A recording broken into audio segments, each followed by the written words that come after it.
The laughter stopped the moment she spoke. "I wish I never met you, Rick." Her voice didn't tremble. It didn't even rise. It cut clean through the room like a blade drawn across glass. For a second, the party lights blurred. Faces turned toward us. Her friends, her parents, the people who'd once smiled at me. And then she said the second part, the part that took the air out of the room. "I never loved you." A few chuckles stuttered out, nervous, uncertain. Someone dropped a fork. I didn't move, didn't blink. Inside, something cracked. Not loud, not sudden, just the slow, precise sound of detachment, like ice separating from the edge of a thawing lake. I watched her, my wife, laugh as she tried to mask the silence that followed. And I understood something right there. This wasn't anger. This was theater. So I smiled, a small, meaningless smile, and said, calmly, "Consider me as if I never existed. Live your life as though there was never a husband named Rick." Every word fell like stone. They froze. She blinked, confused, for the first time that night, and I knew she had no idea what she'd just started. The signs had been there, little things, always little things. Her late-night work calls, the silence when I entered a room, the sudden perfume that wasn't hers, the way she'd scroll through her phone with a faint smile, then turn it face down the second I looked. You don't notice it at first. You tell yourself it's stress or distance or routine. You trust because you've built something you believe is solid. But foundations crack quietly. You never hear the first fracture.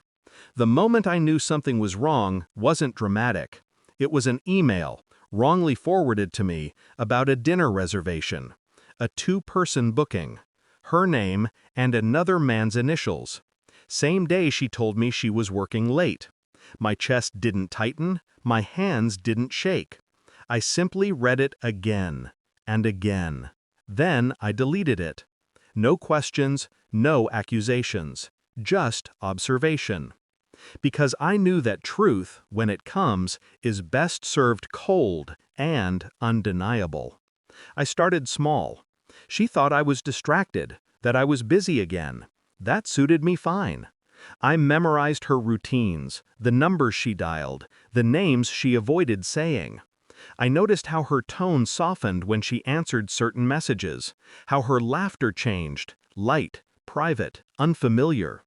Then I traced one number. A colleague, her project manager, a man who'd shaken my hand at our anniversary party.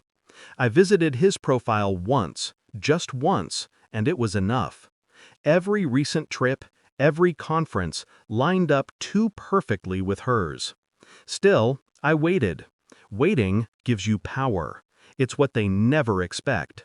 At night, when she slept beside me, I'd stare at the ceiling and replay her words, the way she said she loved me, as if rehearsed. And I'd think, how many times did she mean it? It wasn't jealousy, it was calculation. When she left her phone unlocked one morning, I didn't scroll. I didn't search. I simply took a photo of one message.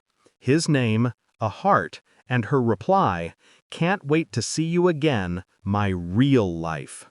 Real life. I laughed, quietly. That was the moment I stopped being her husband and became her consequence. 2 weeks later, I had everything. Screenshots, call logs, hotel records. No confrontations. Just evidence, stacked, numbered, dated. I printed none of it. I didn't want drama. I wanted control. The night of the party was her idea, her birthday. Friends, family, colleagues, all the faces she wore her lies for. When she stood beside me, hand on my arm, I almost laughed. She looked radiant, false light hiding a rotting truth. Halfway through the evening, I handed her my phone. A single message thread open. Her name, his name, all the proof, silent and clean. She looked, her breath caught, her eyes darted up, searching, pleading for some reaction. But there was none. I simply whispered, "Smile. They're watching." She smiled, shaking. A tear hung at the edge of her mascara, but she caught it before it fell. That's when she broke and said the words, "I wish I never met you. I never loved you." The perfect performance of a cornered liar. Too loud, too desperate. And I, calm as marble, ended it.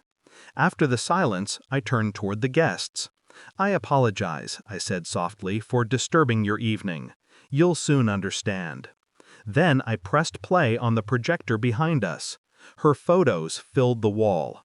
Dates, messages, hotel receipts, her lover's face. I didn't raise my voice. I didn't explain. I just stood there, watching her unravel in front of the people she'd built her image for. Her mother gasped. Her father whispered her name. The room trembled with whispers and pity. She tried to reach for me. "Rick, please!" I stepped back. Not in anger, in finality. "Live as if I never existed," I said again, evenly. "Pretend there was never a husband named Rick." Her knees buckled. Someone caught her. I didn't. I turned, picked up my coat, and walked out through the same door I'd walked through 1,000 times before. Only this time, it didn't feel like leaving home. It felt like leaving a lie. That night, I slept better than I had in years. No guilt, no rage, just silence.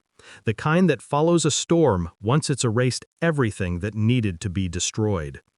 They say closure comes when you forgive. They're wrong. Closure comes when you stop caring if they drown. I didn't check on her. Didn't read the messages, the apologies, the late-night calls.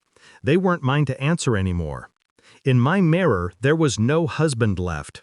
Just a man who finally remembered who he was before he was someone's illusion. And for the first time, the reflection looked honest.